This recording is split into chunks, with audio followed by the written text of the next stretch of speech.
When it comes to stereotypes about America's largest metro areas, few cities hold a place as historically significant, yet controversially combative, as Philadelphia, Pennsylvania. On the one hand, Philly, the birthplace of America, where the founding fathers first put together the Constitution, the Declaration of Independence, and so much more to found this great nation. On the other, the city of brotherly love is, in many ways, the ultimate blue-collar metropolis, with rowdy sports fans, incredibly tasty, if heart attack-inducing, food options, and an infamously large gap between the haves and the have-nots. But one stereotype about Philadelphia that hasn't travelled far enough, perhaps, is that it is the headquarters and hometown of one of American media's most powerful family dynasties. Indeed, from their offices in Philly, the Roberts family of the Comcast Corporation wield an immense power over the social discourse and entertainment landscape in not just the United States, but the world at large. In today's episode, we'll tell their saga like never before, featuring not just the controversies of Comcast, but the little-known rags-to-riches tale of this powerful family, hoping to strike a fair balance between admiration and concern as we describe the Roberts family of Comcast, the $121 billion dynasty that took over American media.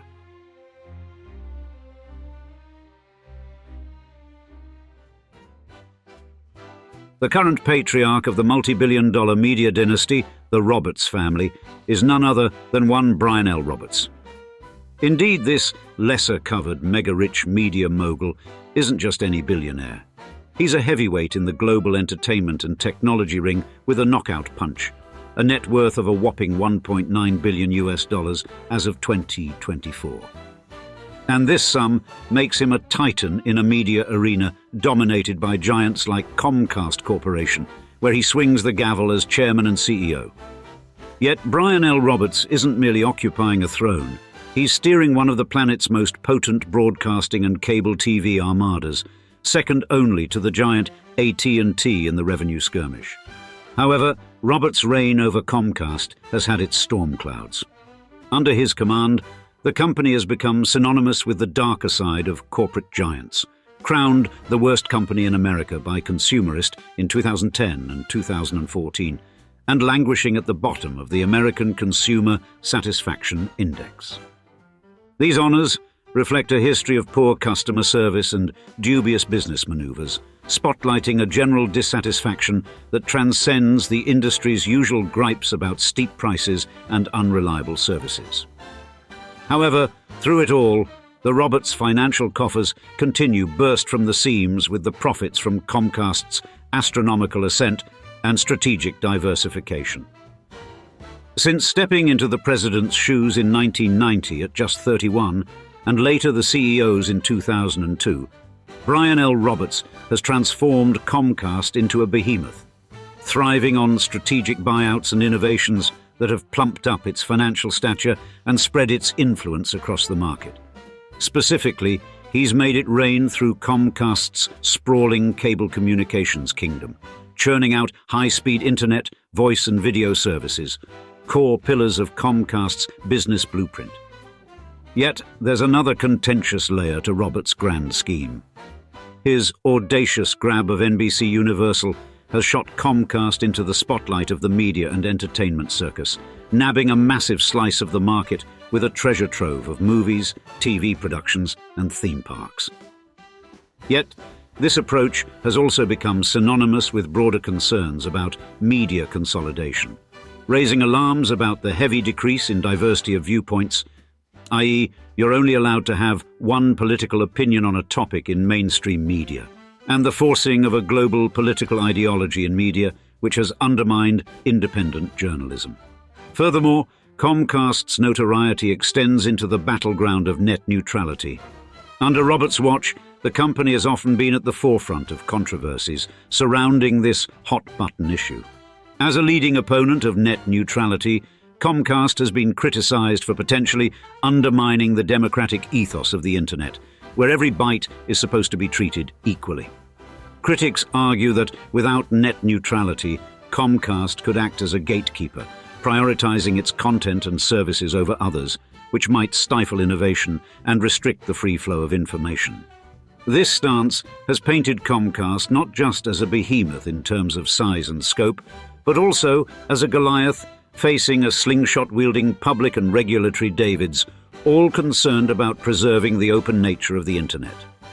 Yet, through these high-stakes political maneuvers, Roberts has not shied away from flaunting his wealth, evidenced by his acquisition of a $9 million condo in the ritzy Olsen-Kundig-designed 8890 Beverly Tower in Los Angeles.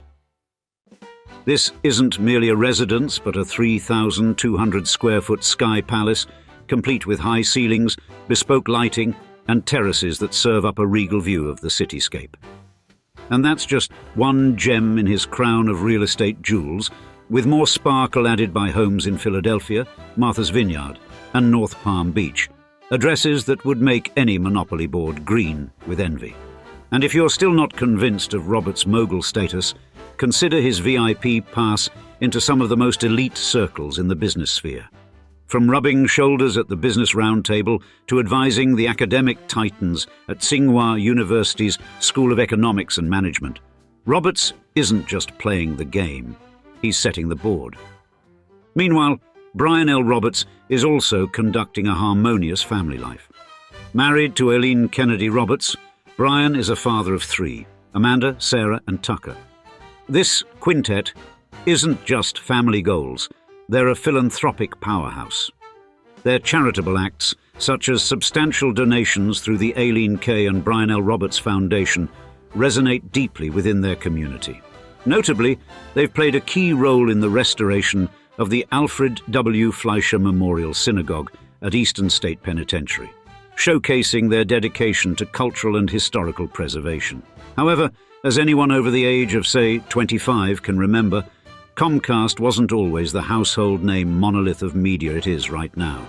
In fact, just a few short decades ago, few could have predicted the meteoric rise of Comcast, and thus the Roberts family, to the height of America's entertainment landscape. You see, it all begins in the rough and tumble streets of Philadelphia, Pennsylvania, which is where we'll start our next chapter.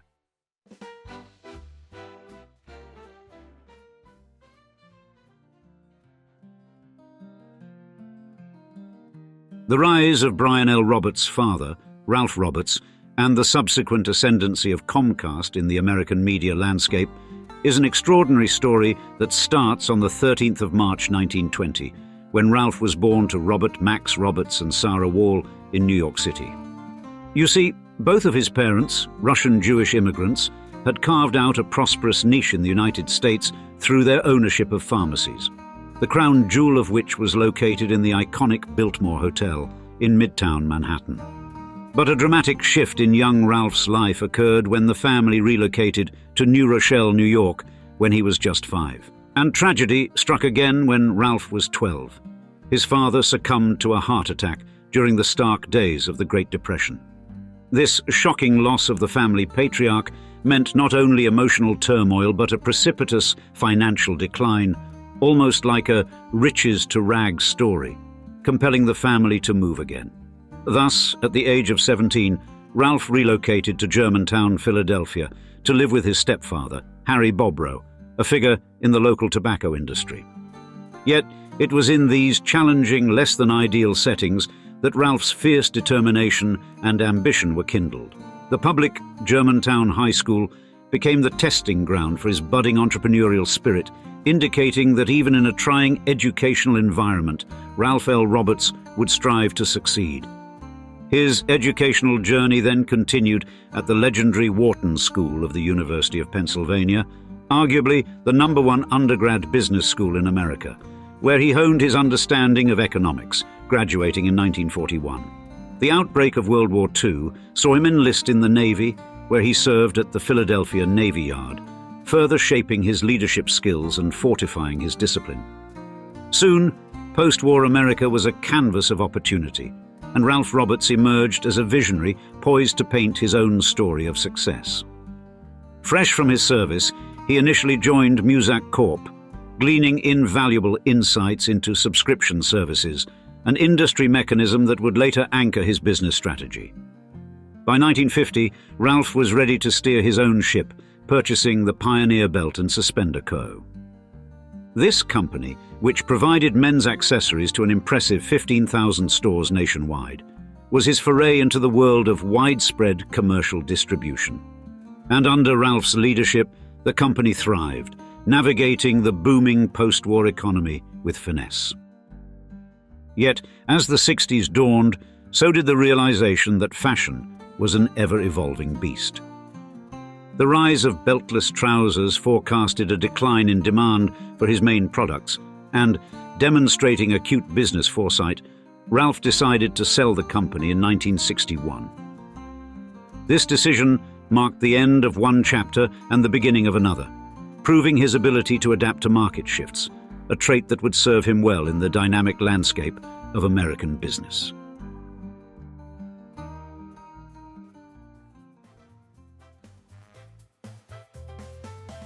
Ralph Roberts's venture into the media industry began almost by fate, with a fortuitous encounter with a broker leading him to purchase a modest cable system in Tupelo, Mississippi. Although initially uncertain of the cable business's potential, Ralph saw the opportunity for steady revenue and direct customer engagement, critical elements that convinced him of the sector's worth. And the early strategy for Ralph and his partners was straightforward but ambitious: expand their subscriber base through strategic acquisitions and enhancements in cable technology. Furthermore, their focus was on reaching areas that conventional broadcast television failed to serve adequately, especially regions afflicted by poor reception or limited channel options. By 1969, the company, now known as Comcast Corporation, had broadened its scope considerably. The new name, blending communications and broadcast, underscored its evolving business focus and coincided with its incorporation in Pennsylvania, marking a new phase of intensified operations. Soon, the growth of Comcast was relentless. Through aggressive acquisitions, Ralph Roberts steered the company beyond the American borders, establishing a presence in the United Kingdom by the early 1980s. This not only diversified the operations, but also expanded its subscriber base internationally, showcasing Comcast's global ambitions. And 1972 was a landmark year for Comcast, marked by its public offering. The company sold 430,000 shares at $7 each, and this influx of capital bolstered its financial foundation, enabling continued expansion and more acquisitions, fueling its rise in the media domain. But, parallel to Comcast's ascent, was the growth of Ralph's son, the aforementioned Brian L. Roberts, born on the 28th of June 1959 in Philadelphia, Pennsylvania. Raised in the shadows of Comcast's burgeoning empire, Brian was poised from an early age for a leadership role within the company, and consequently, growing up, Brian's life was intricately linked with Comcast's trajectory. Additionally, Brian L. Roberts's educational journey was as strategic as it was thorough. He attended the best school in the world, Germantown Academy in Fort Washington, Pennsylvania. But the owner of this channel attended this very school himself, and this legendary education prepared Brian L. Roberts not just academically, but also for life's larger challenges. Yet while excelling in traditional subjects, Brian's real-world education continued outside the classroom. His regular attendance at significant Comcast events and meetings provided him with a rare glimpse into the nuances of corporate management and strategy, embedding in him a deep understanding of the business world from a young age. Soon, Brian pursued further education at his father's alma mater, the prestigious Wharton School of the University of Pennsylvania. Graduating from Wharton in 1981, Brian was primed to take a more significant role at Comcast, stepping officially into the company with a solid foundation in both theoretical and practical aspects of business management.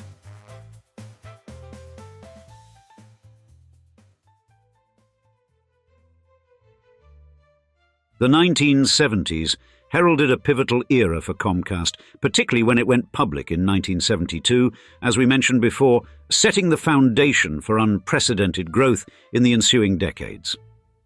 This period also saw the cable industry itself undergo a significant transformation with the launch of home box office, better known as HBO, in 1975, sparking Comcast's heightened interest in cable television. But as the 1980s dawned, Comcast's trajectory took a dynamic turn. In 1983, a milestone was achieved as Comcast secured a license to establish a cable television system in the residential suburbs of London.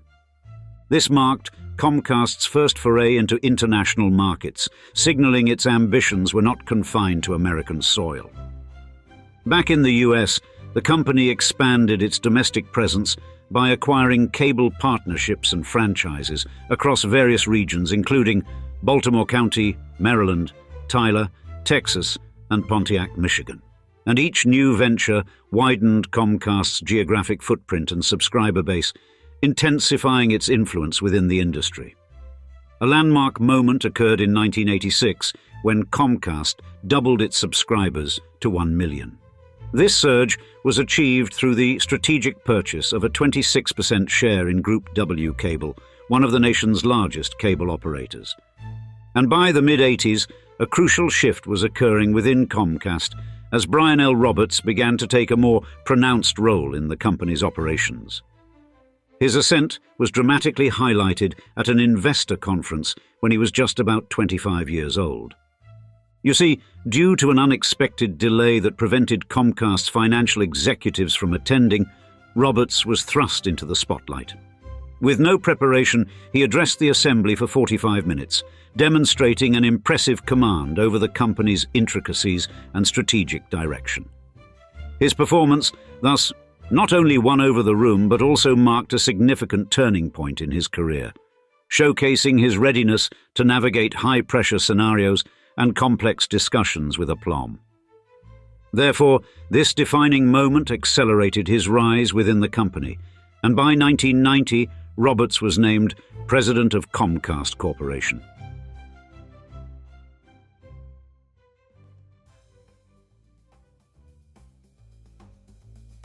Brian L. Roberts' ascension to CEO of Comcast Corporation in November 2002 marked a defining moment for the media giant, inheriting the reins from his father, Ralph J. Roberts. And this leadership transition did more than perpetuate a family dynasty. It heralded a new era of strategic expansion and technological innovation that would propel Comcast into unprecedented realms of industry dominance. However, it would also lead to the company's biggest controversies and questions around its ethical boundaries. Brian Roberts stepped into the leadership role at Comcast during a pivotal time when the telecommunications and media landscapes were rapidly evolving and competition was fierce. His tenure was marked by bold moves, notably the acquisition of AT&T Broadband in 2002. This $72 billion transaction was the largest in Comcast's history and catapulted the company to become the largest cable provider in the United States, significantly boosting its market share and sector influence. Yet, it was the acquisition of NBC Universal that truly redefined Comcast's business trajectory. Initiated in 2009, Comcast's bid to take over NBC Universal from General Electric marked the beginning of a transformative era. The deal, concluded in January 2011 and following approval from the Federal Communications Commission, involved Comcast acquiring a 51% controlling stake for $30 billion. Therefore, this acquisition was not merely an addition to Comcast's portfolio, but a complete overhaul of its business model, merging NBC Universal's diverse assets spanning broadcast, cable, film, and theme parks. And this bold integration strategy under Roberts' stewardship aimed to turn Comcast into a global media powerhouse, blurring the lines between telecommunications and media entertainment. However, Comcast's expansive journey under Roberts was not without controversy. During this period, the company became emblematic of the negative aspects often associated with large corporations. It was marked by numerous reports of poor customer service and questionable business practices, earning it the Worst Company in America title by Consumerist in 2010 and again in 2014. It also ranked at the bottom of the American Consumer Satisfaction Index indicating widespread dissatisfaction even beyond the industry's general issues of high prices and poor service reliability. A notable incident that highlighted the extent of these service issues occurred in mid-July when AOL executive Ryan Block recorded a frustrating 18-minute call with a Comcast employee as he attempted to cancel his service. The recording, which captured the employee's excessive persistence, went viral, being played over 5 million times and sparking widespread media coverage and social discourse. Thus, this incident, along with countless customer testimonials of similar experiences, illustrates the challenges Comcast suffers in customer relations. Moreover, Comcast has faced multiple legal battles, including lawsuits from states like Washington and Minnesota over deceptive advertising and overcharging, leading to significant refunds and debt relief for affected customers. Employee dissatisfaction was also reported, with criticisms centered around a chaotic corporate culture and frequent shifts in organizational structure. Then, in 2013, reinforcing its commitment to media and entertainment, Comcast purchased the remaining 49% stake of NBC Universal from GE for about $16.7 billion, further cementing its status in the sector. However, this move also contributed to the growing concerns about media consolidation, a trend where fewer entities control larger portions of the media landscape. Such consolidation has raised alarms about the potential for reduced diversity of political opinions and a homogenization of content, which poses risks to independent journalism and the vitality of democratic discourse. Therefore, this narrative of expansion, controversy, and market dominance encapsulates Comcast's complex journey in reshaping both its destiny and the broader media landscape under the leadership of Brian Roberts. And now, we'd love to see you in the comments. What is your opinion on Comcast as a corporation and the broader Roberts family empire? Are they simply talented entrepreneurs running a business as best they can, or sinister media overlords? We look forward to hearing your thoughts, and thanks again for joining us for another episode of Old Money Luxury. Cheers, until next time.